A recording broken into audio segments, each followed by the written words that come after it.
nome é Vinícius Cavalieri, eu tenho 68 anos e durante 31 anos eu trabalhei na Polícia Militar do Estado do Rio de Janeiro. O meu nome é Paulo Storani, sou antropólogo, pesquisador na área de segurança pública. Meu nome é Albiratã de Oliveira Ângelo. Meu nome é Ibe Silva Pereira, tenho 53 anos, passei 32 anos nas fileiras da corporação. Eu sou o tenente-coronel psicólogo Fernando Carvalho Denenosson, chefe do Serviço de Psicologia da Polícia Militar. Meu nome é Bianca Neves Ferreira da Silva, sou major da Polícia Militar do Estado do Rio de Janeiro. Eu sou a Major Rosana Lopes Cardoso, médica da Polícia Militar há 15 anos. Eu sou o André Gonçalves Yatsuda, sou policial militar do Estado do Rio de Janeiro. Sou o Major Jean Carlos Santana Sanz. O meu nome é Wesley Allende Barbosa Nascimento. Meu nome é Ana Beatriz Fux Anderson, tenho 30 anos. Meu nome é Juliana Loriato de Lima, tenho 29 anos. Fui segurança de governadores. Capitão veterano da Polícia Militar do Rio de Janeiro. E cheguei ao posto de coronel, que é o posto máximo na polícia. Eu atingi o último posto da Polícia Militar, o cargo de coronel da PM. Sou oriundo do Batalhão de Polícia de Choque. Tenho um pouco mais de um mês como aluna oficial, estou cadete no momento. Comandei também as unidades de polícia pacificadora do Andaraí e Vila Cruzeiro. E para mim o mais importante, que me orgulha muito, eu fui o fundador do núcleo da Companhia de Operações Especiais, o embrião do BOP. 17 anos de polícia, 5 anos no Batalhão de Operações Especiais. Vim para ficar.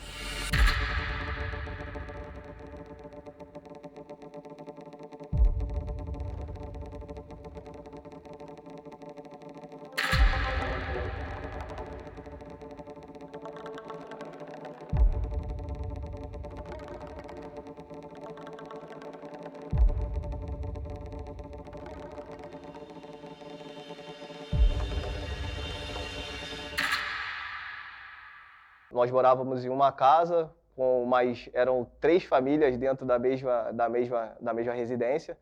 Então, na verdade, cada família ocupava um quarto, mais ou menos assim. Meu pai era serralheiro, autônomo. Minha mãe era lavadeira. Filho de um caminhoneiro com uma cabeleireira. Eu sou da Vila da Penha, minha mãe era engenheira civil, meu pai é advogado. Nasci na Tijuca e morei a minha vida inteira em Jacarepaguá e Barra. Meu pai é militar do Exército, minha mãe é médica, eu tenho 3 irmãs, todas nós estudamos no colégio militar. Minha família é classe média, baixa. Nós morávamos num bairro pobre em Anchieta, né, que já naquela época dava sinais do que ela viria a se tornar depois. Hoje é uma área muito conflagrada na cidade. Eu tinha uma relação com uma pessoa na época em que eu fiz o concurso para a polícia e passei, era uma namorada, que se colocou veemente contra a minha entrada. Bom, quando ela se colocou contra, eu falei, então, pede para sair. Né? Simples desse jeito. Minha mãe ficou desesperada com a minha opção. Escondi essa minha opção até o último momento. Eu revelei que entraria para a polícia 2 dias antes de eu ter que me apresentar já para começar a cumprir o internato. Foi muito triste, né? Minha mãe chorou muito, porque sabia que eu estava colocando a minha vida em risco. Não era só porque eu era policial, era que era PM. Né? E nós estamos falando de 76. Nós estamos falando ainda no período do regime militar. Olha, acho que nenhum pai, nenhuma mãe fica muito tranquilo de ver seu filho, independente do gênero, homem ou mulher, numa instituição, num estado que a gente vive. Algumas pessoas não entenderam muito essa minha ideia de entrar na polícia por ser filho de médico, enfim, morador da Barra da Tijuca, tem tudo, né? Tem carro, tem faculdade, faz um monte de coisa. E, de repente, diminui o orçamento para virar policial militar. Eu queria mostrar para eles que o meu objetivo de entrar na polícia não é ganhar dinheiro. Casado? Sim, casado. 3. Seus filhos, o que seus filhos acham de você ser da polícia? Barato, mamãe é médica de polícia. Uma oportunidade de eu tentar derrubar barreiras, sabe? Eu nunca senti nenhum rechaço por parte de amigos. Meu marido já é policial. Ele achou excelente, porque o sonho dele era ser oficial. Eu estou aqui realizando o sonho dele. Ele, por motivos de idade, ele não pôde entrar. Foi até meu pai que falou que o concurso estava aberto. Ele ficou super satisfeito. A minha mãe sempre quis que eu fosse militar, né? Inclusive, ele esteve aqui na entrega do meu espadinha de Tiradentes. Ficou super satisfeito, se emocionou junto comigo.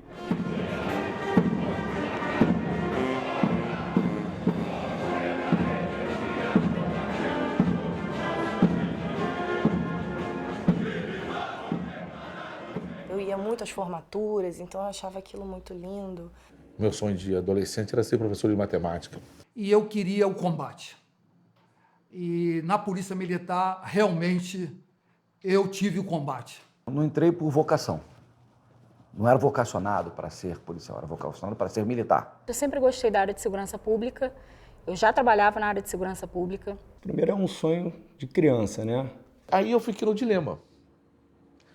O sonho ou ir para a escola de oficiais da polícia. Aí a matemática me ajudou. E a questão financeira também, né? Tendo em vista que não tinha uma condição muito boa dentro de casa. Transporte, era manhã e tarde. Almoço fora de casa, livros. A faculdade não é paga, mas, né? Tem livro, tem todo um orçamento em cima de fazer isso. E, ao final de 4 anos, o que eu seria?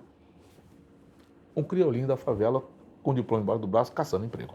Ser forjada, ferro e fogo é a nossa tradição, com força, esperança e muita vibração. Eu imagino comandar uma patrulha, eu ter que fazer a supervisão dos praças na rua, ter que adentrar numa favela. Eu entrei na Polícia Militar por uma questão profissional, eu precisava trabalhar. Eu venho de uma família muito pobre. De repente surgiu um concurso, 50 vagas para oficial psicólogo da Polícia Militar. Na hora eu pensei, uma é minha. A Polícia Militar tem um plano de carreira maravilhoso, o que as outras polícias não têm. Sabia que era um ambiente espetacular para um médico trabalhar.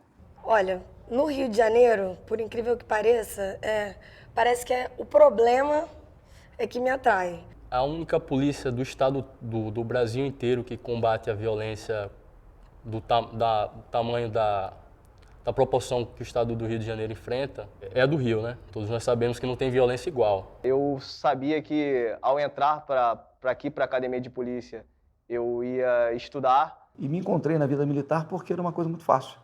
Existe uma ordem, você cumpre a ordem e você é o melhor cara do mundo. Eu entrei naquele lugar lá, um favelado, dançarino de soul e jogador de handebol. Isso é um tenente.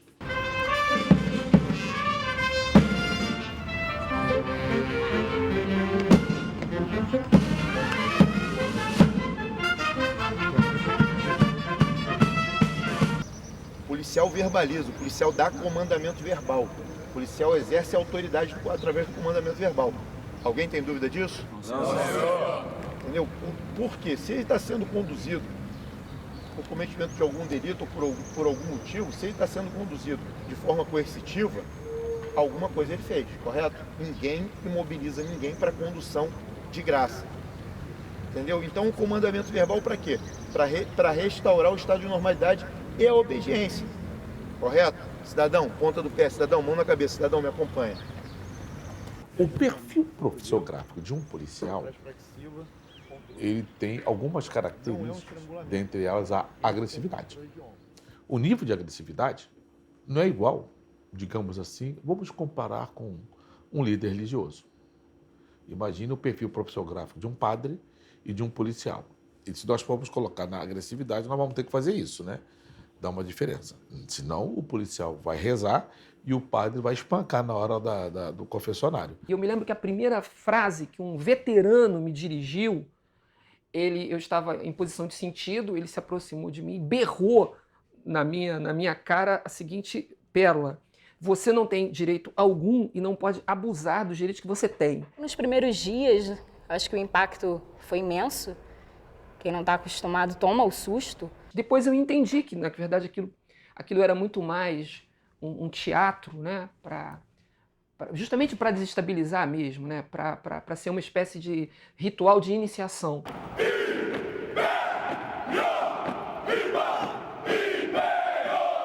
Entrar em forma à noite, entrar em forma para almoçar, entrar em forma para jantar. Tive que deixar de lado o meu sapato do Pinheiro e do Souza de 3 andares, porque eu era frequentador do baile de soul, o meu Black Power, que era imenso, né? Meu cabelo Black Power, aquelas calças boca de sino. Eu nunca tive problema com disciplina, né? Meu modelo de trabalho são meus pais, de acordar cedo, de chegar tarde, de se dedicar, de se sacrificar. Então, eu tinha que obedecer às normas impostas. Para toda vez que eu desobedecia, eu era sancionado. Eu vinha de uma militância católica, né? Nós éramos de uma paróquia ligada à Diocese do Rio de Janeiro, que sempre foi muito conservadora, mas nós éramos um grupo jovem muito influenciado pelas ideias da Diocese de Nova Iguaçu, né, Dom Adriano, portanto, Teologia da Libertação, que até hoje me influencia, e, portanto, uma militância católica de esquerda. Eu fui forjado na Escola Preparatória de Cadetes do Exército. Claro que eu levei todo o meu potencial intelectual e o meu potencial digamos, de valores e entrei junto com os valores da polícia. A polícia, agora, se eu fosse um bandido, ela não ia me transformar numa pessoa de bem, não tem como.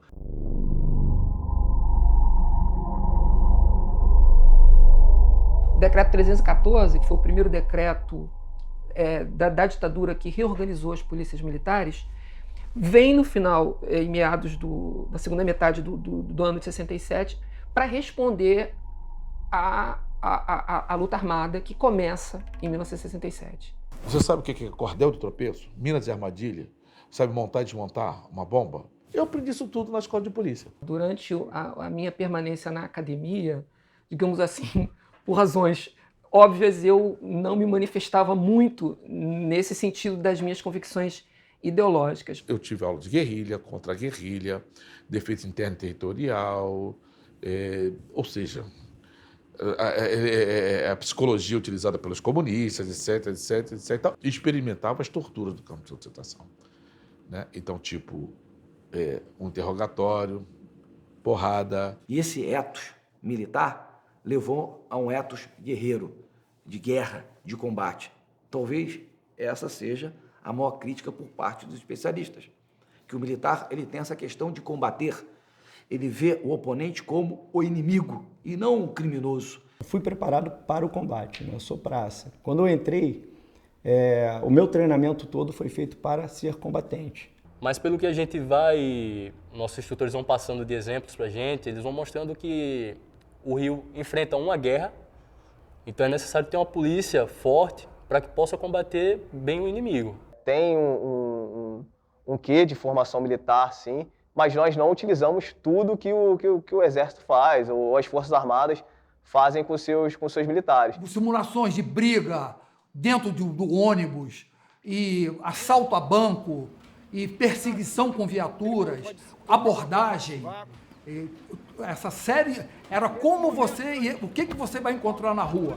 O que a gente chama de sobrevivência policial, é como ele vai sobreviver na rua, tanto em trajes civis quanto em trajes militares. O pessoal pensa, né, que aquilo ali é um desumano, colocar granada na mão do aluno, as pessoas acham um absurdo. Eu também acho, é um absurdo, mas nós fazemos isso. Porque absurdo é aquilo que nós vamos encontrar depois. Mas se a granada cair, vai explodir, por isso que é avisado o aluno que se ele dormir, a granada cai. E vai explodir ele, vai explodir a equipe, vai explodir o próprio instrutor. Isso é um absurdo? É um absurdo. E daí? Como é que se testa isso? Só se testa fazendo. Por isso que, na própria instrução de defesa pessoal, há um exercício que você coloca o aluno de frente para o outro, e que um começa a dar no outro. Isso se torna natural, você naturaliza uma coisa que para outros pode ser humilhação. No final, não no final do curso, mas no final desse exercício, no final de 2 semanas de curso, o tapa na cara se torna uma maneira de você cumprimentar um outro. E aí eu entrei num contraste, né? Porque a minha origem é favela. A minha origem é do polícia da tapa na cara. Qual o problema do tapa na cara? Estou te perguntando assim, se isso não teria... As pessoas têm que entender, o tapa na cara é muito simples. Se você perguntar a um lutador de MMA o que é um tapa na cara, num treinamento, ele vai dizer tecnicamente o que é. Se você perguntar a qualquer integrante de operações especiais o que é um tapa na cara, ele vai dizer o que é. É uma forma de você testar o seu limite. Então é simples. Você não quer segurar a granada? Você não quer assumir responsabilidade? Vai embora. Mas se quer, segura até o fim. Mostra que você é capaz. Perder a vida em combate é o mais pesado. Muito pior do que tomar um tapa na cara. Um inocente vir a óbito em razão de uma operação que você participa. Muito pior que um tapa na cara. Então, vou lhe dizer, os instrutores eram excelentes. Mas, se ao sair aspirante, me desse 2 missões para eu escolher uma, falei assim, olha, ou você vai comandar o policiamento no centro do Rio de Janeiro, certo? Que vai ter uma oração, ou você vai aqui ter um foco de guerrilha e você vai ter que encarar. Aqui você vai ter que cuidar do povo, ali você vai matar ou morrer. O da direita era mais fácil porque eu estava preparado para isso. Isso, porra. É isso aí, ô Silvio. Irmão, eu tô vendo, eu sou consciente. Vai, filha das putas. Olha lá. O que acontece é isso. É troca de tiro e a gente entra aqui pra ganhar. A gente não entra pra perder. Tá, acabou essa putaria aqui. Vocês ouviram? Vocês ouviram? Senão o destino de vocês é aquilo ali, ó. Deu tiro em polícia, deu tiro em policial, vai ser preso ou vai ser morto. Eu não primo, cara!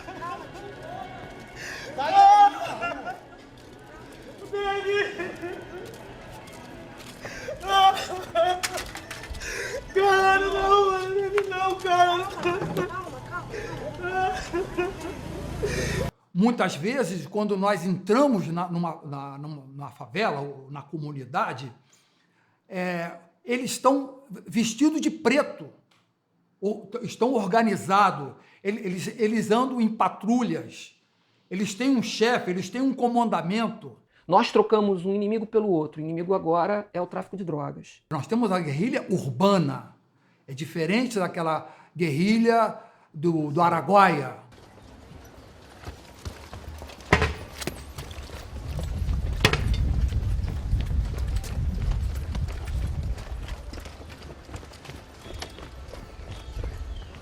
Eles usam técnicas de guerrilha. Você pode reparar que muitas vezes um garoto de 16, 17 anos, mas ele tem muito adestramento com o armamento que ele usa. E eles acertam o policial.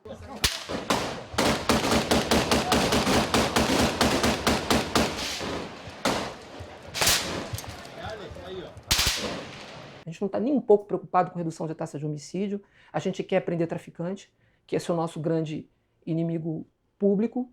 Maconha de dois é maconha da cria, maconha da família, maconha da mangueira, certo?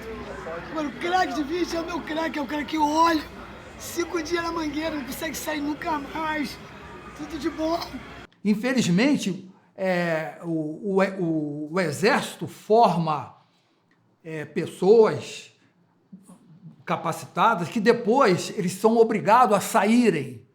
E os traficantes, eles oferecem excelentes salários para que esses ex-militares trabalhem para o tráfico. Então pega, cara, puta, porra! É trem, porra! É dedo! Porra! É dedo! É as contas, cara, nós vai pegar, porra! Nós vai pegar essa porra! Então você me perguntou, se você matou alguém, em determinadas situações, ou ele ou eu.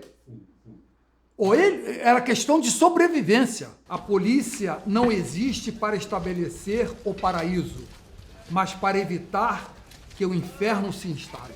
O maior problema no Rio de Janeiro não é o tráfico de drogas, é o tráfico de armas. Em qualquer cidade do mundo, você vende drogas, tem gente comprando drogas, que drogas é um problema mundial, que infelizmente a gente ainda quer resolver com o Código Penal. Uma burrice que a gente não vai resolver nunca.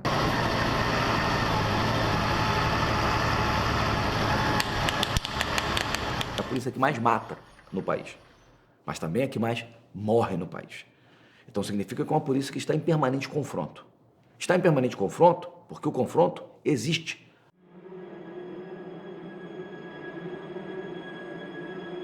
Quando você vai comparar o tipo de crime que acontece nos batalhões, você vai ver que o índice de homicídio no 9º, 23º e 2º batalhão é baixo. Zona Sul. Por quê?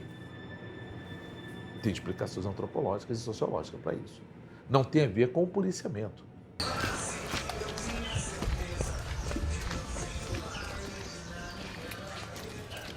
Então o comportamento dela no Morro do Alemão será um comportamento. O comportamento dela na Lagoa será outro comportamento.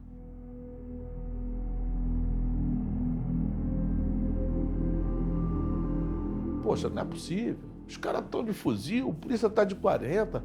Tem que botar bota esse cara com fuzil, polícia, na porta da casa dele.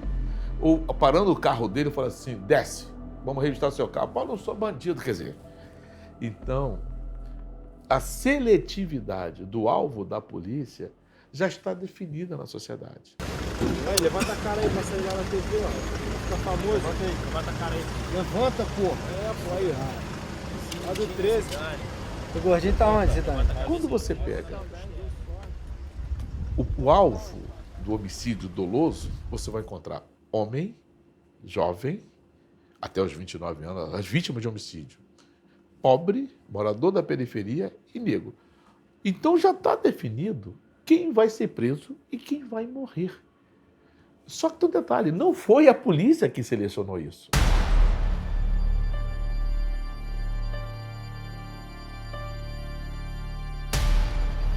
Quando eu estava trabalhando com o general Cerqueira, já era tenente-coronel, ele virou para mim e falou, Cavalieri, você quer comandar o BOPE?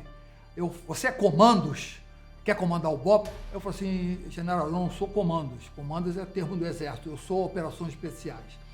Lógico, se eu criei o BOPE, fui um dos criadores, para mim comandar o BOPE, e ele virou para mim assim, mas comandar o BOPE é muito fácil. Você vai comandar é o 22º Batalhão, que é o batalhão que pega o Complexo da Maré.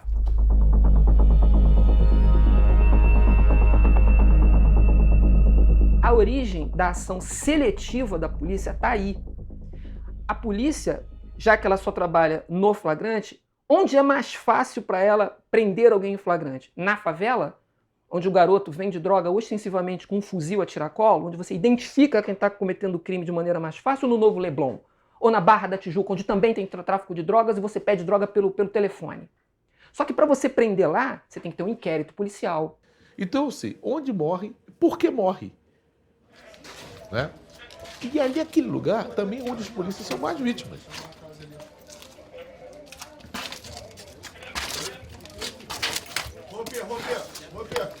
E quando você atira com um 762, é uma temeridade. Tá tranquilo, mano. Tá tranquilo. Tá tranquilo. E aí, papel? Não vai pegar ninguém não, relaxa. Relaxa. Ó, muito tiro. Tá tranquilo. Relaxa, papel. Relaxa que eles não tem ângulo não, hein? Relaxa. Ele fura 5, 6 tijolos. Vem você pra cá. Então você entra numa comunidade, que aquilo dali tudo é alvenaria, que é uma parede de tijolo, ele bate num, fura uma, duas, três e pode pegar uma pessoa que está lá dentro da sua residência.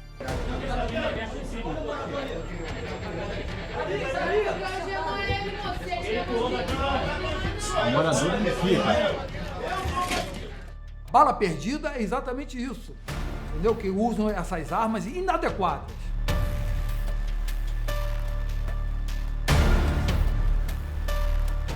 Se ele sabe que aquele espaço ele é mais alvo de vitimização, ele não vai ter o mesmo comportamento policial na beira da Vieira Soto.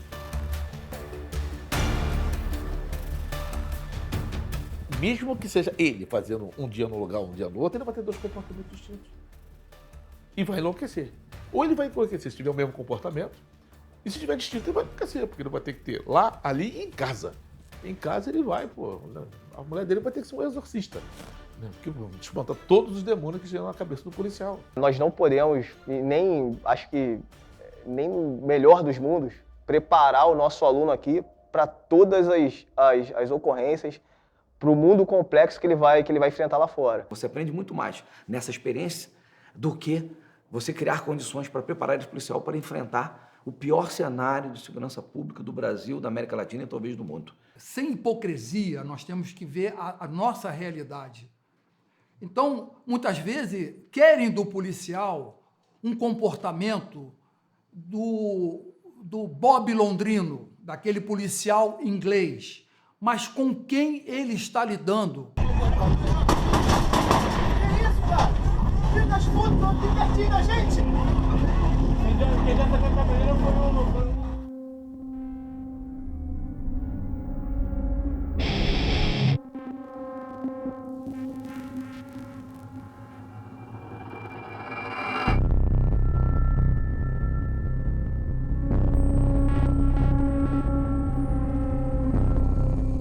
tudo tem um significado.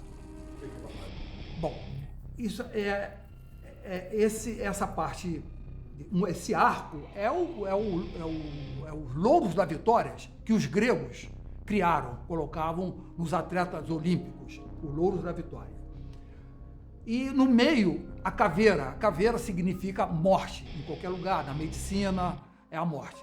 E essa adaga, que é uma faca, né, mas é uma adaga, cravada sobre a caveira, é vitória sobre a morte. Essa é a explicação. E o símbolo é a garrucha, que é o símbolo mundial das polícias. Um grande episódio que motivou a criação do BOPE foi um evento no Galpão da Quinta, né, o presídio Evaristo de Moraes, onde faleceu um coronel. Desculpe o termo, foi uma cagada geral da PM, Polícia Civil, e tentaram uma rebelião, e a rebelião foi contida, mas infelizmente, um coronel levou um tiro de 12, né, da calibre 12, e veio a falecer. E outros, o Paulo César, do batalhão de choque, levou um tiro no braço, mas motivou a Amêndola a botar no papel para criar uma companhia de operações especiais. E toda a companhia, isso é o militarismo, precisa de um capitão e 2 tenentes. E eu fui um desses tenentes.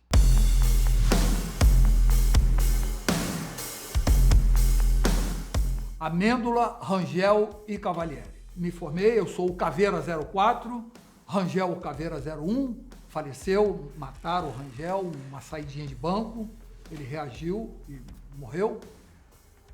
E daí então o BOPE começou a trabalhar. Tropa de Elite 1 mostra o caminho no mal, para você chegar ao bem. 7 de setembro de 2007. O oficial mais antigo era um oficial de marinha, um general, um almirante, que eu já o conhecia, né? E eu tô lá, né? Eu sou coronel, eu ficava atrás do general, né? E tal. Aí na hora que vem, entrando na polícia, ele foi lá, me puxou pelo braço, falou: vem assistir a sua tropa, mas deixa a sua tropa te assistir. Me botou lá na frente, né? Botou lá na frente e tal. E na hora que o BOPE passou, meu Deus do céu, não é brincadeira, não. Parecia o desfile da escola campeã. Eu vi o primeiro em 4 lugares diferentes. E a reação que me chamou e me entristeceu muito do público foi sempre o mesmo: bater palma em cenas de tortura. Baseado em fatos reais, o Tropão, ocorridos entre 95 e 2000. É baseado em fatos reais. Muda o cenário, muda o nome de personagem, mas aqueles fatos todos ocorreram. Inclusive, foi o que mais me influenciou ainda a fazer o concurso da Polícia Militar. Acho que é muito interessante você ter um filme de qualidade, né? Uma coisa bem feita, que retrata o teu quintal, a tua casa e uma eventual realidade. Um alívio a pessoa ver um policial agindo daquela forma e, enfim, é como se fosse um herói. Tinham turistas que visitavam a cidade e queriam visitar o BOPE. Isso é uma loucura. Foucault fala disso no livro dele, Vigiar e Punir, um livro que nós temos aqui como bibliografia da academia, e fala que o quanto as pessoas gostam de assistir esses espetáculos violentos, o quanto elas gostam, o quanto elas se deliciam com isso. 2 escolas de samba saíram fantasiadas com o uniforme do BOPE. A garotada começou a brincar assim, ó: pede pra sair, o 01, não sei o quê. O senhor é um fanfarrão, o senhor é um fanfarrão. Ou seja, eles encontraram outros ídolos. Um dos traficantes, os chefões, é preso, né? E ele fala: não esculacha não.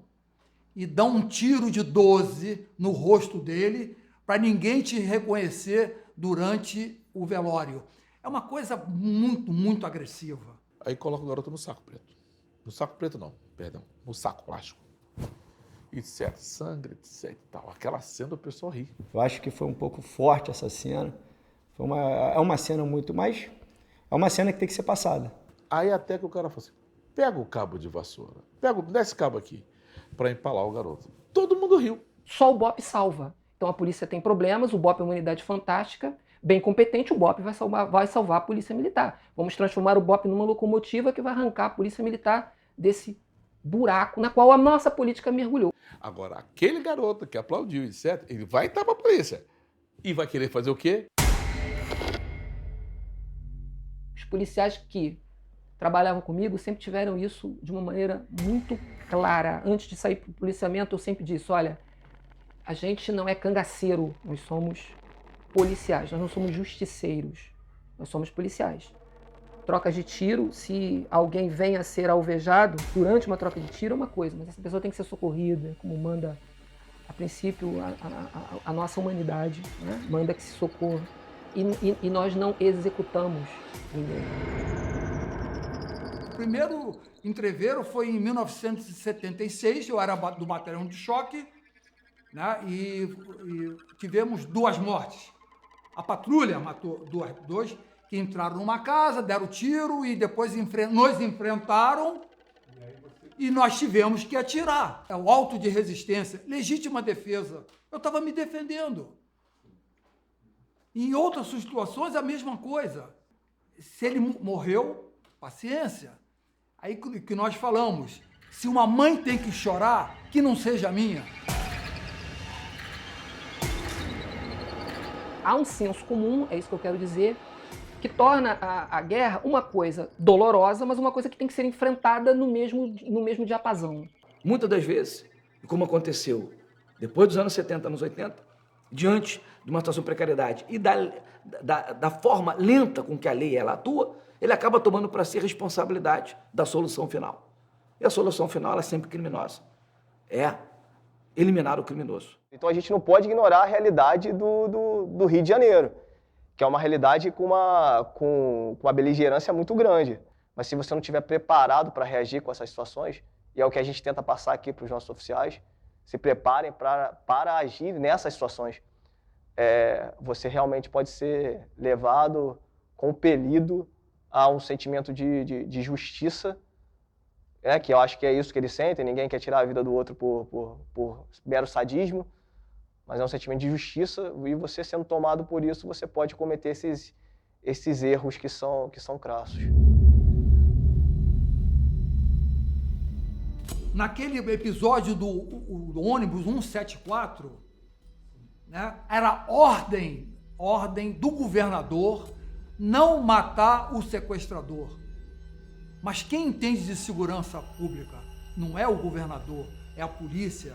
Se ele tivesse sido morto por um atirador de escola ou de elite, aquela moça não teria morrido, não teria acabado naquela tragédia, entendeu? Executa, não chega um determinado momento que você tem que ter a frieza, desculpe, mas você tem que ser corajoso, mata. Sempre deixei muito claro, a gente prende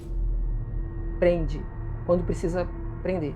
A partir do momento que você prende, o preso é responsabilidade sua.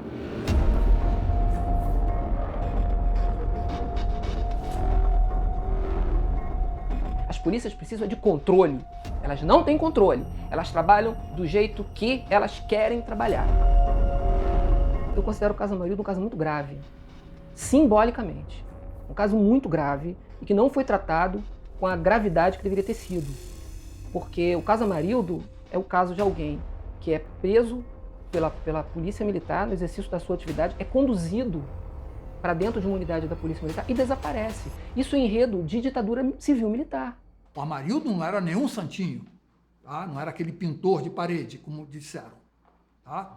Tinha envolvimento. Porque ele tinha, sim, associação com o narcotráfico, mas isso não só ele, mas com muitas pessoas da Rocinha. Mas isso também não pode ser causa da morte do Amarildo, absolutamente. A situação do Amarildo na Rocinha, né, foi uma situação, é aquele ponto de inflexão que leva toda uma carreira muito bem construída ao desastre.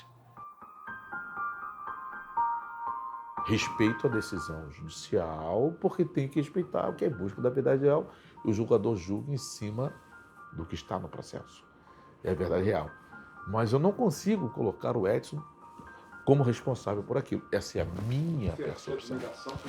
A minha admiração por ele continua. Em conversando, todas as vezes que eu conversei com ele, eu falo assim, eu não fiz isso. Eu tenho o passado do Edson. Eu tenho a percepção que a comunidade tem do Edson.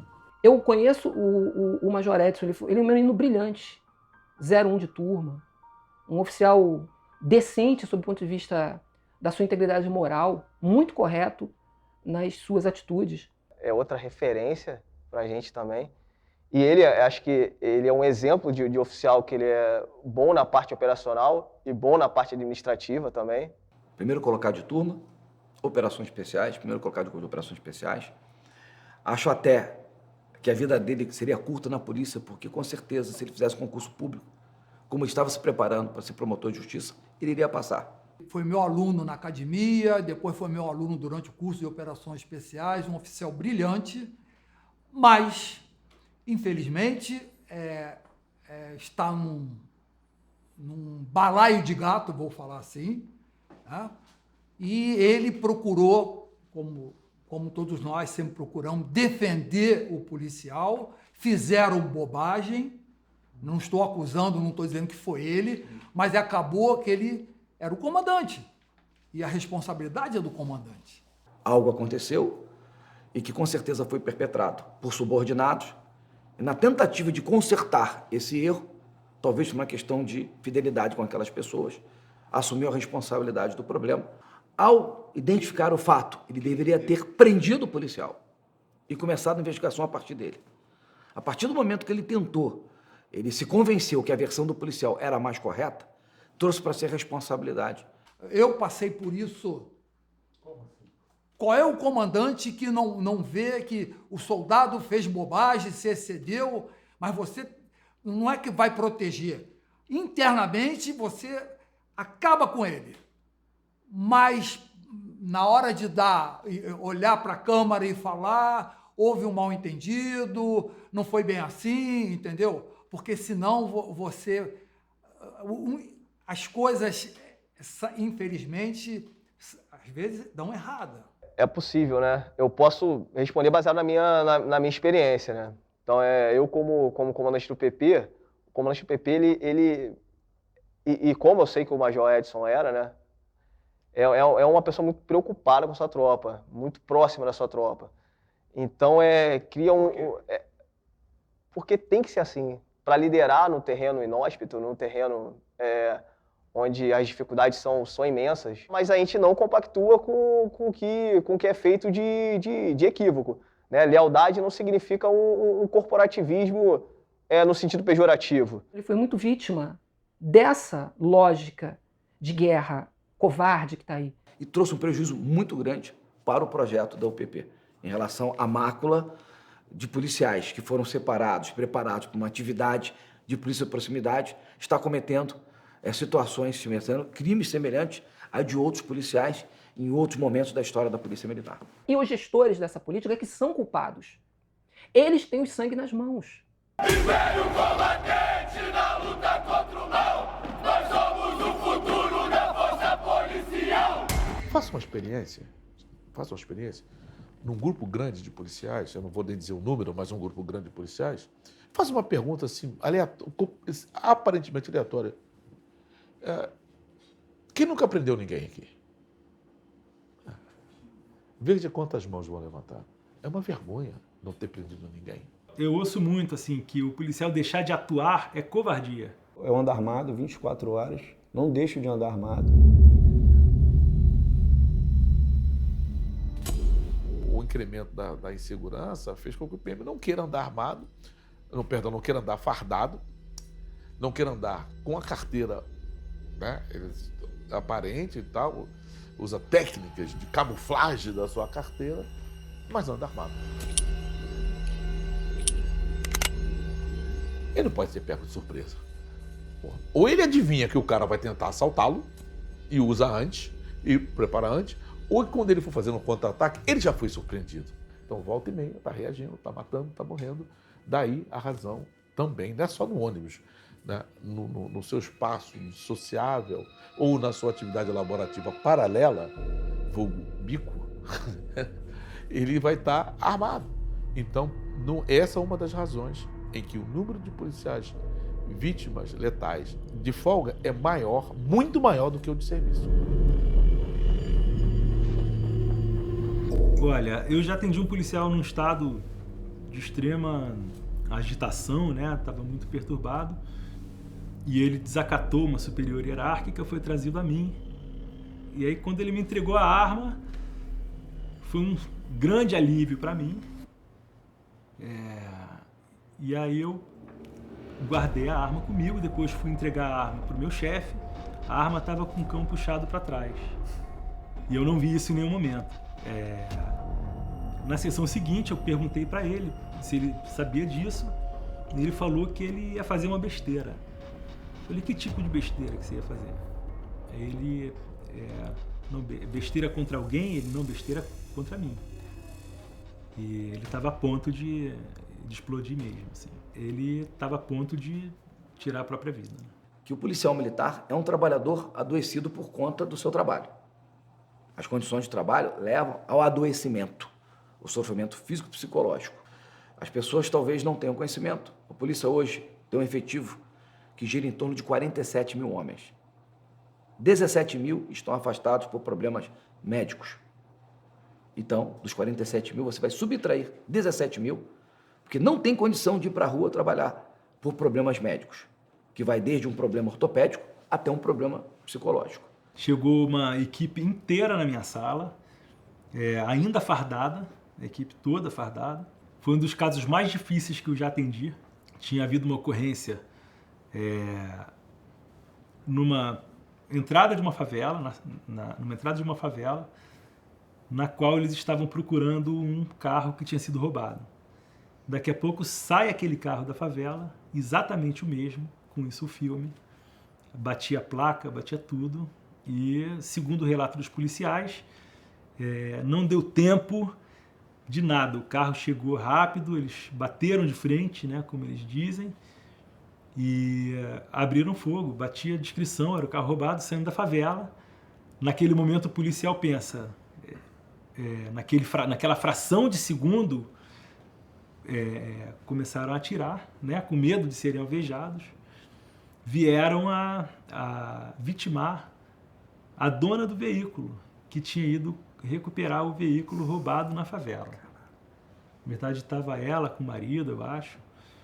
E foi um atendimento dos mais difíceis que eu já fiz, porque a equipe estava transtornada e um dos policiais, ele não parou de chorar em nenhum momento. Em nenhum momento. E foi difícil, assim, eu não consegui consolar.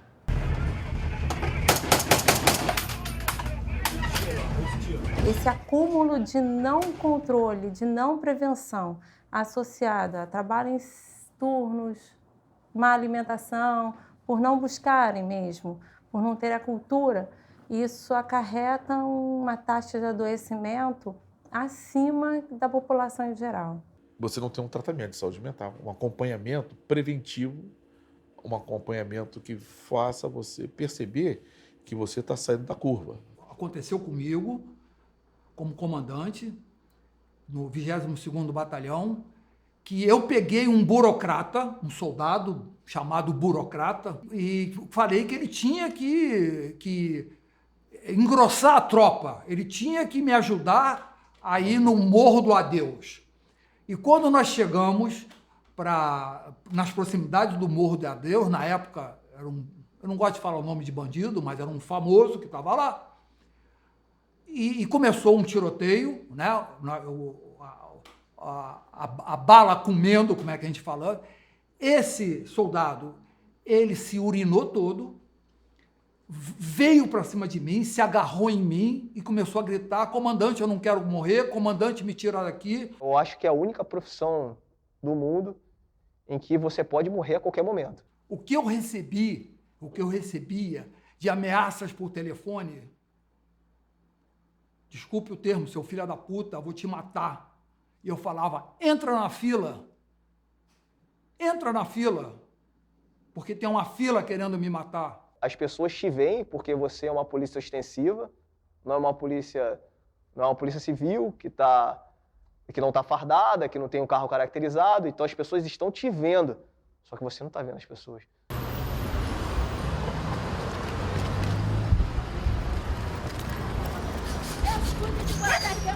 São frações de segundo que definem uma atuação policial que vai definir vida ou morte. No confronto armado, a possibilidade de você não atingir o alvo é muito grande, ainda mais num cenário extremamente volátil, que muda a todo momento. Os bandidos viram e começaram a atirar na ambulância porque estava escrito Polícia Militar. E o paciente dentro. E ele não podia levantar, não podia ficar em pé, que ele tinha feito um procedimento que não podia trocar tiro, não podia combater. E ele queria combater. Então, fica aí, você não pode, tal, vamos pegar ajuda, tirar. E teve helicóptero, fechou lá o bairro, a rua e tal. O ônibus vai para Siqueira Campos. Siqueira Campos? É. Uma senhora atravessando a rua, você atravessa a rua, daqui a pouco tem um assalto, o cara tá dando tiro. Ó, pegou ali, hein? E ao mesmo tempo que a gente tem que falar bom dia, né? Tudo bem com a senhora? Tá precisando de alguma coisa? O que aconteceu aqui? Depois ele ter que incorporar o guerreiro. Então, assim, eu acho que é bem difícil. Em geral, a pressão, o medo de falhar na missão e o medo de errar. Eu já ouvi de um policial militar a seguinte frase, que ele tinha mais medo de errar do que de morrer. Foi como se eu estivesse desmaiando, né? Então eu tava na rua, não tava em nenhuma situação de confronto em si, mas eu tava na rua e aí me senti mal, comecei a ter taquicardia e reconheci o sintoma, falei, pô, tem alguma coisa errada. E aí, conduzido ao hospital, eu ouvi do médico que era estresse, que eu deveria procurar um psicólogo. Eu já atendia a policiais com muito tempo de carreira que depois de algum tempo começam a demonstrar um sofrimento, enfim, pensando no que já fizeram, nos confrontos em que já estiveram, e isso começa, parece que cumulativamente vai minando as resistências psicológicas do indivíduo. No calor do combate, às vezes ele não sente, mas ao longo dos anos, essa guerra começa a cobrar seu preço para muitos policiais. Eu já fui juiz de paz. Eu fiz a reconciliação de casais, que a esposa chegava no meu gabinete e dizia que o marido estava bebendo, o marido estava saindo de casa, e eu chamava famílias, trazia as crianças e conversávamos, chorávamos juntos. Por que isso está se levantando? Maria. Por que está tanto sucesso? Você já viveu isso? Exatamente. Como é que foi? A família, ela é o nosso porto seguro. Então, ela participa, a esposa participa, os filhos participam, e você tem que ensinar teu filho a mentir. Por quê? Não diz que o papai é PM. Diz que o papai é professor de educação física. Infelizmente, você tem que esconder a sua situação perante a sociedade. E o cara acaba contando alguns campos para ele fazer a catarse. São campos de catarse. A sua casa. Então você tem um índice alto de violência doméstica, um índice alto de separação, né? Por causa de... Quer dizer, na causa jurídica não aparece isso. Aparece que ele é violento, que ele não sei o quê, que ele não vai para casa, etc e tal, né? Um desafio de você conseguir fazer medicina e abarcar todas as interações e todas as peculiaridades dessa profissão, entendendo o sofrimento, as dificuldades e o que foi de ganho para aquele policial se tornar um profissional.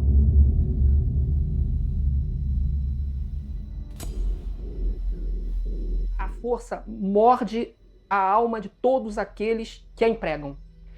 Quando a gente vê alguém vitimizando o outro, é muito comum olhar o que essa força irracional e descontrolada produz nessa vítima.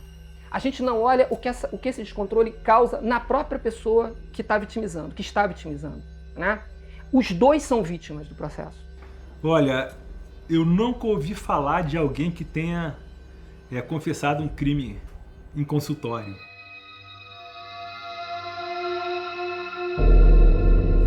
A gente ouve coisas vagas, como eu já fiz besteira no meu passado,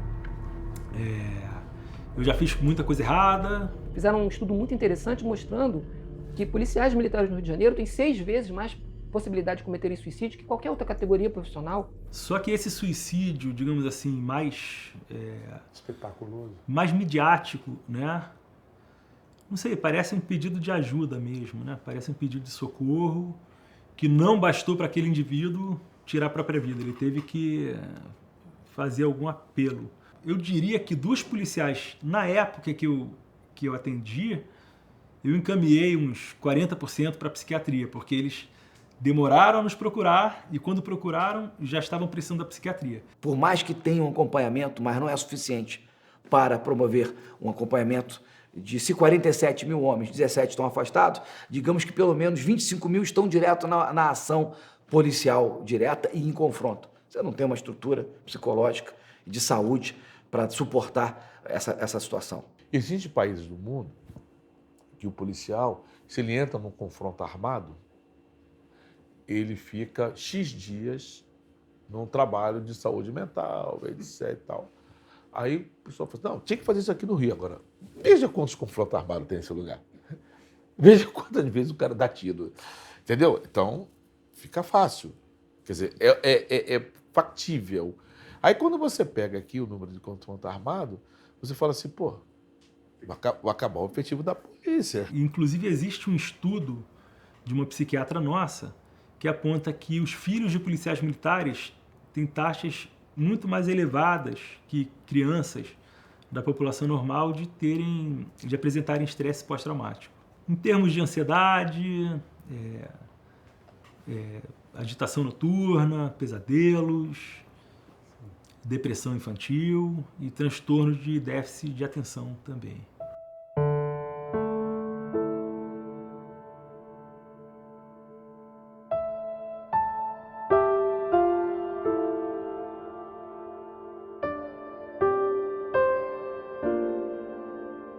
A minha filha, ela tem que se tratar com um psiquiatra. Porque eu tenho um laudo, eu tenho uma avaliação neuropsicológica que eu fiz dela. Ela tem questões graves emocionais. Ela tem pavor de descobrir que eu vou pra rua. Ele era muito inteligente, ele era um dos zeros de turma e ele era comandante do nosso pelotão. E eu informo, e foi aí que fui despertando, né, a minha curiosidade sobre ele, conversando com ele. Então, assim, foi tudo também muito rápido. Ele levou um tiro de fuzil. Chegou-se à conclusão, através da divisão de homicídios, que tinha sido um tiro por um policial. Eu tive que procurar ajuda de um profissional, como eu não largo até hoje. A coisa mais incrível que acontece, assim, sem falar em patologia, né? A gente está recebendo um policial, aquele indivíduo fardado com aquela toda aquela figura, né, imponente, digamos até assustadora, e de repente ele cai no choro. Criticar é muito fácil. Botar farda. Quer criticar? Coloca farda, sobe com a gente. Vamos lá, vê a realidade, vê o que realmente acontece. Anda um dia, passa 24 horas dentro de uma viatura. Volta para casa depois de 24 horas de serviço, estressante, com um fuzil na mão, com uma pistola. Volta para cá, depois vai falar da gente. Pô. PM é igual a criança. Longe da saudade, perto incomoda. Se o policial estiver dentro do shopping, essas pessoas vão pensar, o que esse policial está fazendo aqui dentro? Não é aqui, não é o lugar dele é lá na rua, né, controlando aquela massa que está lá fora que quer me roubar. Você pode ter certeza disso. As pessoas não dão bom dia, não dão boa tarde, não dão boa noite. É uma profissão socialmente invisível. E você é obrigado a trabalhar pela sociedade. Essa sociedade merece. Quantas pessoas realmente estão preocupadas com quanto ganha um policial? Quantas pessoas realmente estão preocupadas com a condição física e psicológica desse profissional? Quantas pessoas estão preocupadas em ver o policial como um trabalhador e não com alguém que está ali para limitar a sua liberdade? Grupamento 8º à esquerda. Vou ver. Frente para a esquerda. Você conheceu um policial bom? Conheci. Fulano com ele, bandido, não tinha vez. Principal missão da polícia, prender, claro. E não é. Todas as polícias que eu já vi no mundo têm o mesmo lema, servir e proteger. Nós nos acostumamos a viver em guerra. Muitas pessoas acham que é assim que tem que ser. O clima social de que o policial, ele é de 1809. Ele que vai limpar a cidade. A gente tem uma corporação com 208 anos, né? Então, que passou por diversas transformações, desde 1809. Ela aparece quando o Rio de Janeiro era a capital de Portugal. Assim, a família real estava aqui, a corte estava aqui. Não sabia quando voltava, não sabia se voltava. Havia o medo de que acontecesse no Brasil a mesma coisa que aconteceu no Haiti em 1810. Que aquela massa de escravos negros pudesse transformar aquilo numa revolta, numa revolução, derrubar e implantar uma república aqui. Então, em 3 de maio de 1809, é criada a divisão militar da Guarda Real de Polícia da Corte. Ela é criada no modelo militar para garantir a paz e o sossego públicos. Isso está no decreto de criação de Dom João. Então, havia uma demanda muito grande por ordem, quer dizer, para manter as coisas como as coisas estavam. Que dava muita confusão, era aquela briga de senhor de escravo com escravo, o escravo tentava fugir, aquele negócio e tal. E tinha também as grandes fossas do Valongo e da Praça 15, onde os escravos tinham que entrar e tirar, limpar as fossas, né, com seus baldes, etc. E quando eles brigavam, quem tinha que separar? O da Guarda Real de Polícia da Corte, que tinha que encarar o negão enfesado. Enfesado cheio de fezes. Daí o enfesado. Essas expressões estão nos documentos. Então, quem são os gestores? Quem são os sargentos-mor, os capitães, etc.? São os nobres. E quem são os soldados? Ex-escravos, ex-criminosos, etc. Esse modelo é um modelo português, mas também é baseado no modelo francês, de polícia protetora do status, né? Normalmente é a elite. Diferente, por exemplo, do modelo inglês, que é uma polícia de proteção do cidadão.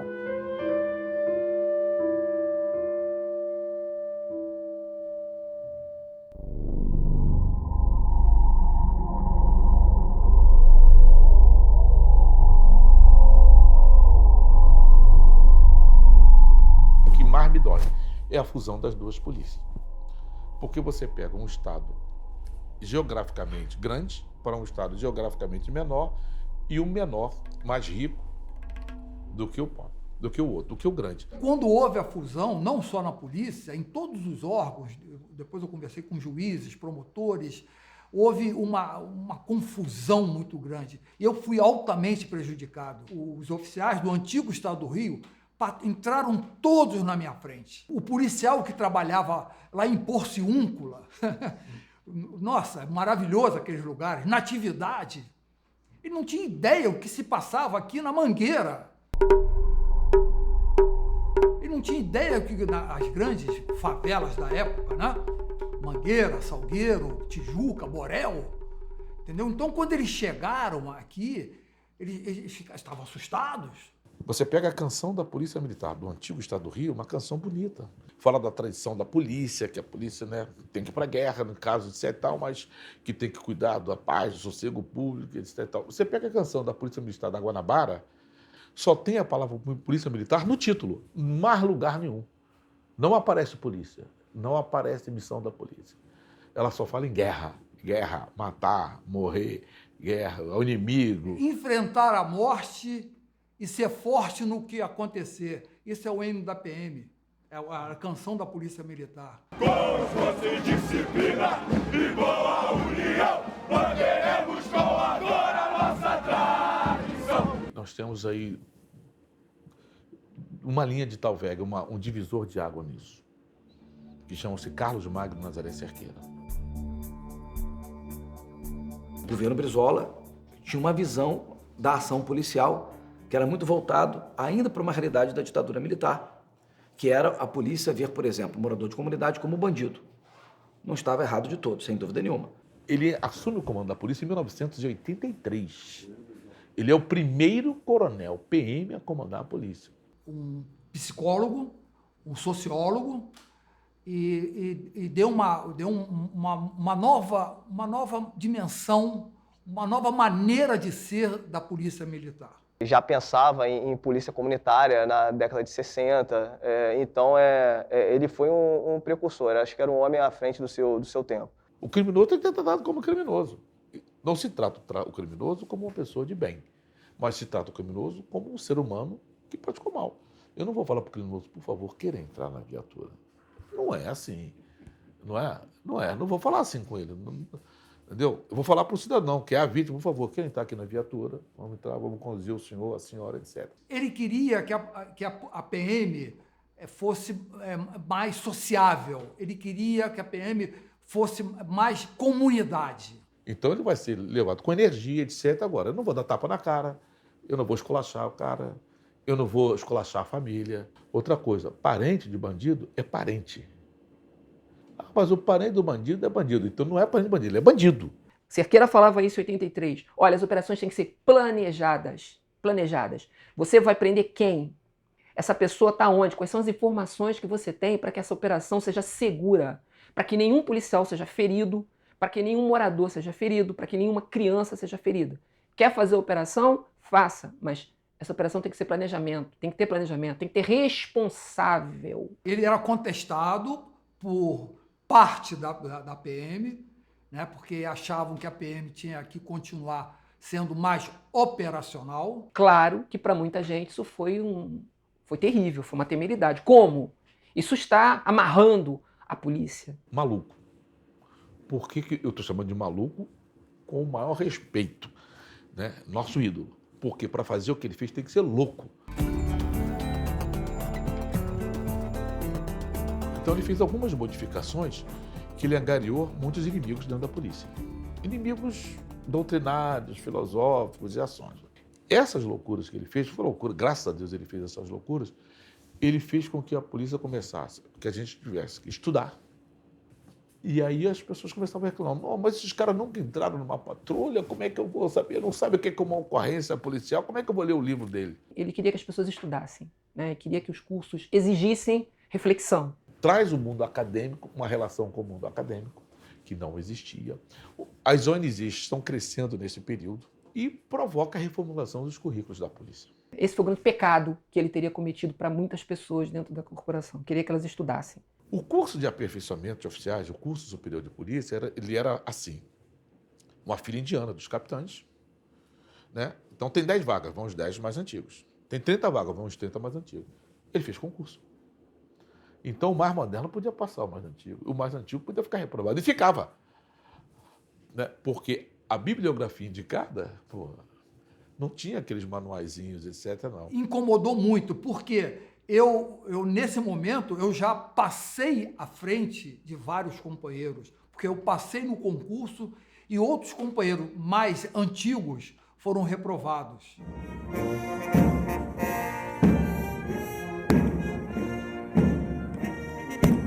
Então, ali já começou a criar um clima de competitividade entre os oficiais, um mal-estar muito grande. Isso incomoda muito. É a chamada cangalha, que nós falamos. Colocou a cangalha nele, passou à frente dele. E aqueles que eu passei à frente, eles até me desrespeitavam.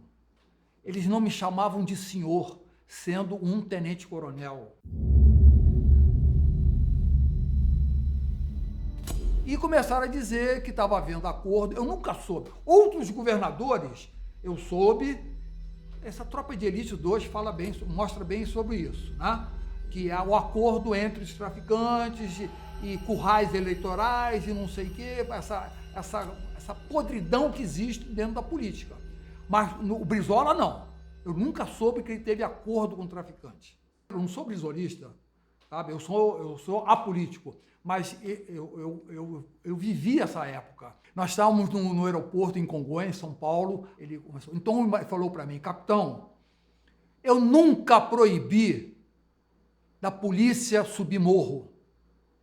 Eu sempre disse, o que eu disse foi o seguinte: eu quero que a polícia haja no morro como age na Vieira Soto, como age na Avenida Atlântica. E eu falei para ele, governador, eu na minha época de tenência do batalhão de choque, muitas vezes subi morro, meti o pé na porta do barraco, arrombei a porta, entrava e ficava tudo por isso mesmo. Se eu faço isso na Vieira Soto, eu tomo um abuso de autoridade, eu sou processado por invasão de domicílio. E ele falou, é exatamente isso, capitão, que eu queria que a polícia entendesse. O Brizola proibiu de subir o morro. Isso tem duas mensagens. A primeira mensagem é o seguinte: o Brizola nunca proibiu de subir o morro. 2, significa que o inferno está no morro.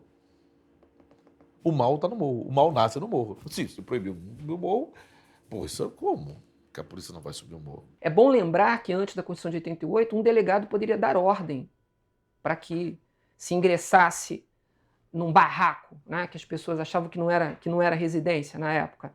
Né? A partir da Constituição de 88, só um juiz poderia dar ordem. Nós temos, infelizmente, vamos botar o dedo na ferida, nós temos a banda podre.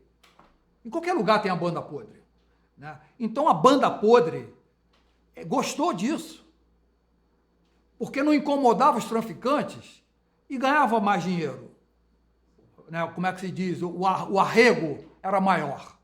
Entendeu? Então, para eles era confortável, sabe? Deixa eles lá, mas manda o arrego. A droga mais usada no Rio de Janeiro era a maconha. Cocaína, por conta do preço, era a droga da elite.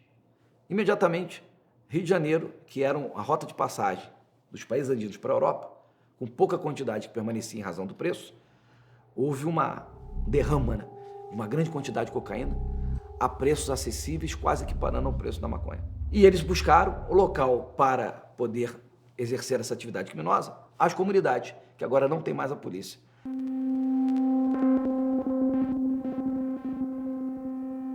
O Brizola sai, entra o Moreira Franco, com a promessa de resolver o problema da segurança pública em 6 meses, aumentou o caos no Rio de Janeiro. Se o Brizola mandou tirar o pé da porta, Moreira Franco agora manda enfiar o pé na porta novamente.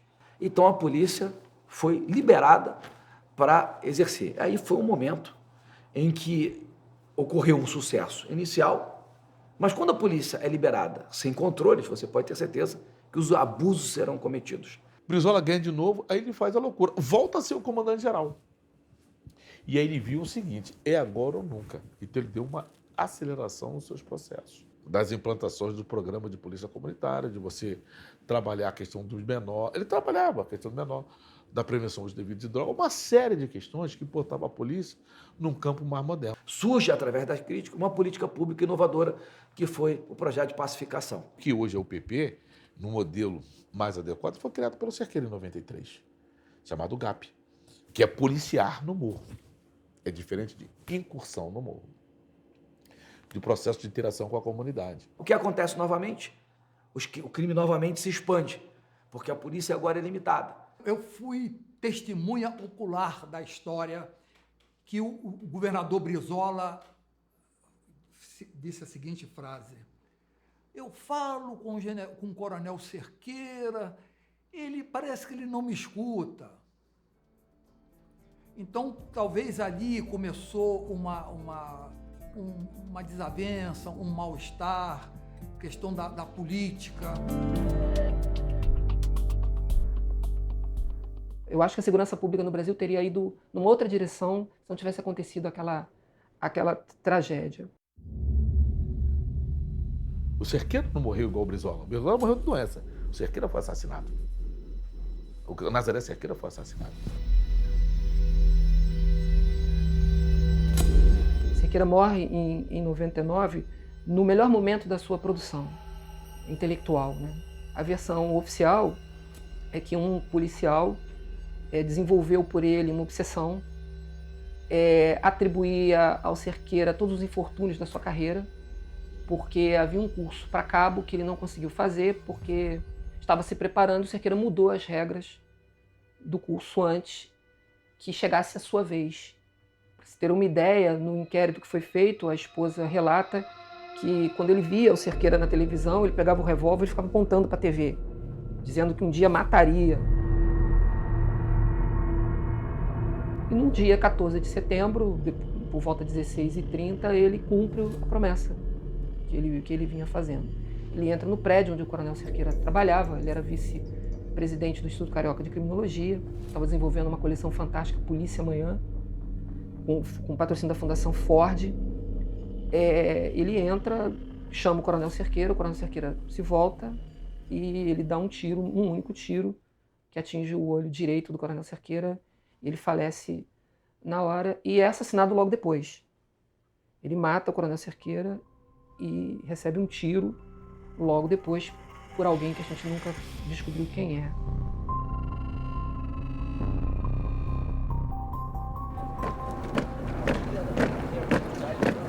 Os instrutores da escola, das escolas, tanto de soldado como de praça, de oficial, eles não têm uma paradigmática. Ele não pode transformar a cabeça da pessoa, ele vai ensinar o cara. Ele vai passar os valores, mas ele não tem como fazer o cara ver. Ele mostra que isso não está certo, mas ele não tem como tirar isso da cabeça. É a corrupção e que acaba esse policial, que ganha mal, que vai usar isso como desculpa, né? Que vai violar seus princípios, se é que ele os tenha, para cometer delito. Então, isso atua contra esse policial? Não, isso atua contra a instituição policial. E muitas das vezes, ser policial numa sociedade como a nossa significa você promover os chamados ajustes secundários. É se ajustar a uma cultura brasileira do jeitinho. Costumam me perguntar por que a polícia é corrupta. Eu pergunto, será que é porque a sociedade é honesta? Da mesma forma, quando falo que o serviço da polícia é ruim, eu pergunto, que serviço público é bem prestado? A corrupção de baixo nível, que é feita com o policial, o cara que é o corrupto ativo, aquele que oferece ao policial, ele vai pro bar e conta para todo mundo. Ele vai chegar e vai falar, o guardinha, pô, tu vai dar um dinheirinho do guardinha, não sei o quê. Um negócio desse e tal. E o policial conta também.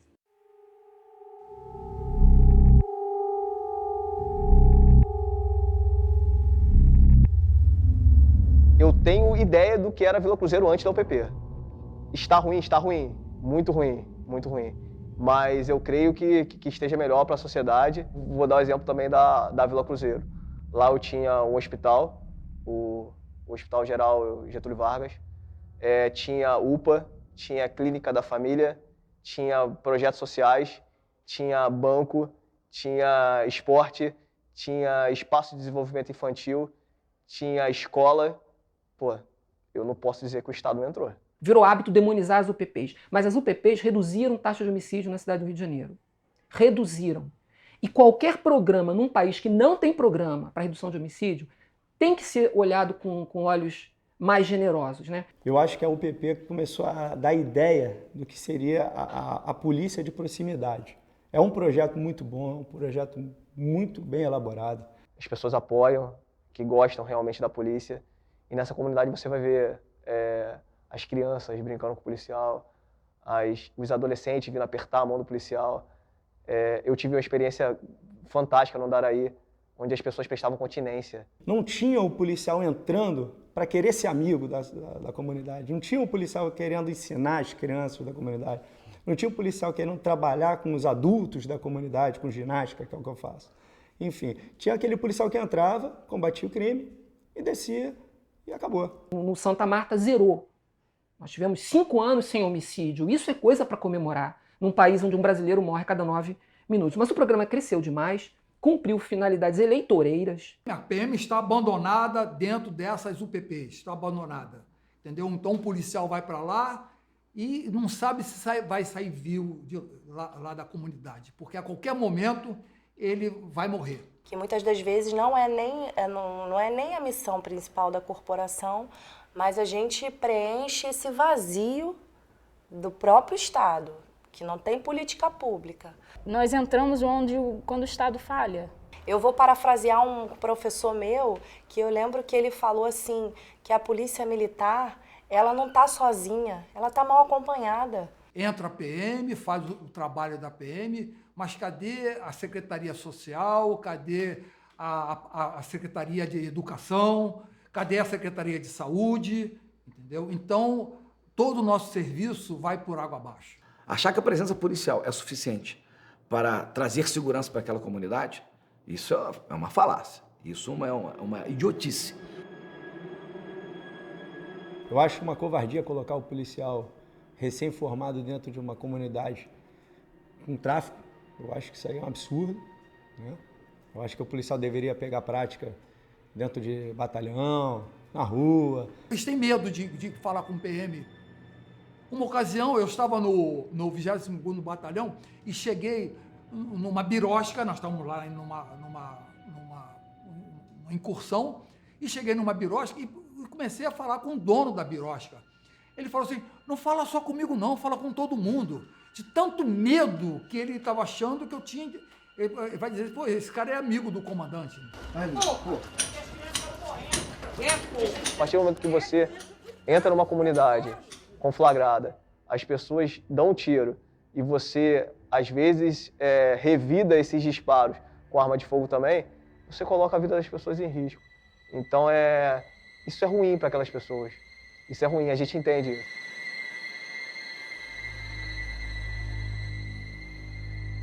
As UPPs elas começam a entrar em colapso em 2012, logo depois da ocupação do Morro do Alemão, quando os primeiros policiais morrem. E eu acho que ali foi o momento que nós tínhamos que ter feito uma parada no programa e ter repensado o programa. Nós não fizemos isso, nós continuamos inaugurando o PP. Nós colocamos 10 mil homens aqui dentro da Polícia Militar e descuidamos dos efetivos dos batalhões, que foram minguando, e hoje muitas unidades de polícia têm um efetivo muito reduzido. Então não tem polícia na rua. Então é um problema que a gente precisa resolver para ontem. A gente precisa resolver isso, recuperar efetivo. Então, nós temos sim que ser a polícia cidadã, porque são populações carentes. Precisamos ajudá-las quando o resto todo falha. E sim, precisamos sim combater e tirar a criminalidade desses lugares.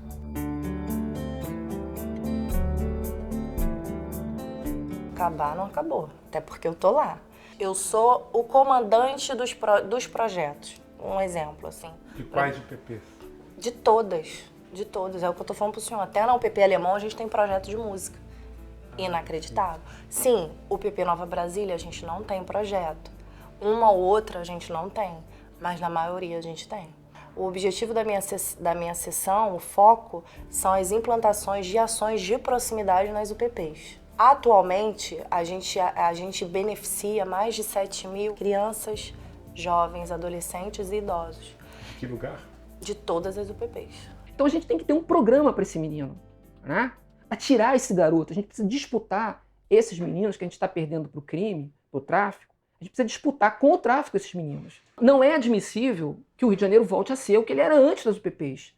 Agora, também não dá para viver no que ele se transformou depois das UPPs. Pura e simplesmente abandonar o projeto, fechar as portas e entregar as pessoas que moram nessas áreas à sua própria sorte, vai ser, no meu modo de entender, uma tragédia para a cidade, que a gente vai começar uma guerra por disputa territorial, né? E mais, as pessoas que moram nessas comunidades e que apostaram e que acreditaram na polícia vão ficar sozinhas.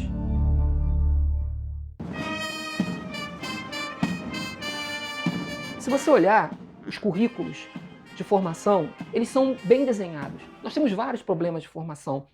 Instalações que poderiam ser melhores, condições mesmo operacionais que poderiam melhorar, sempre podem melhorar. Mas em termos de currículo, nosso currículo não é ruim, ele é bem avançado. É uma formação técnica, profissional, com pilares claros. Então a gente tem o pilar sociológico, o pilar administrativo e até o próprio pilar de direito. Então, dentre as matérias de direito, a gente tem um foco muito grande na questão dos direitos humanos. Hoje a liberdade é mais uma estrela a brilhar. O nosso policial, ele não vem de Marte. Ele sai do seio da sociedade. De vez em quando, com essa situação que nós estamos vivendo, eu digo, eu vou tirar minha arma, eu tenho minha arma, eu vou tirar minha arma do saco. E a família pede, pai, pelo amor de Deus, não faça isso. A gente tem uma polícia muito violenta, mas a gente tem um país muito violento. Extingue a polícia militar e vai ter o que no lugar?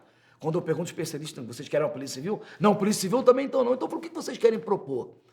Nós queremos extinguir um problema, mas nós somos incapazes de apresentar uma solução para o problema. A partir de hoje, a polícia não é mais militar. Acabou o problema. Né? Isso é na cabeça das pessoas.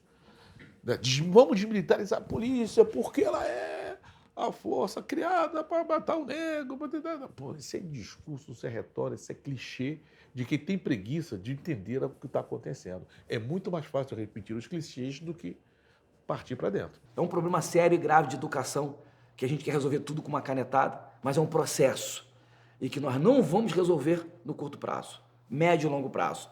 Talvez uma geração inteira, 20 anos, talvez 2 gerações, 40 anos para promover esse processo e que tem que ser iniciado. O problema é que nós nunca começamos nada, sempre postergamos esse início. Quando eu fui comandante da PM, eu descobri uma foto, um quadro que estava meio... Não tinha o destaque que deveria ter, que mostrava a polícia militar, uma das primeiras turmas de oficiais formadas no final dos anos 20, início dos anos 30, que tinham negros. Tinham oficiais negros. Isso no final dos anos 20, e que é uma das poucas instituições onde você pode pegar um jovem de origem pobre como eu, que passei fome, né, e chegar a coronel. Então ela permite uma ascensão que muitas outras carreiras que se dizem aí comprometidas com democracia, com o Estado democrático, não permitem. Passa a ter um outro tipo de valor que não tinha, que para mim nunca foram antagônicos aos meus princípios. Nunca foram antagônicos, né? Com toda a pobreza, os valores morais, de forma de acordo, estavam encaixados. Então, me apaixonei pela polícia e daí fiquei na polícia. Eu me apaixonei pela potência que a PM tem. Eu acho que a polícia militar do Rio de Janeiro, ela tem a cara do povo. E quando eu entrei, eu descobri isso. Eu acho que ela é uma instituição que tem a cara do povo brasileiro. Por isso é que eu penso que o povo perdoa a PM por muitas atrocidades que alguns policiais cometem. O povo perdoa, porque o povo olha para a PM e se reconhece nela.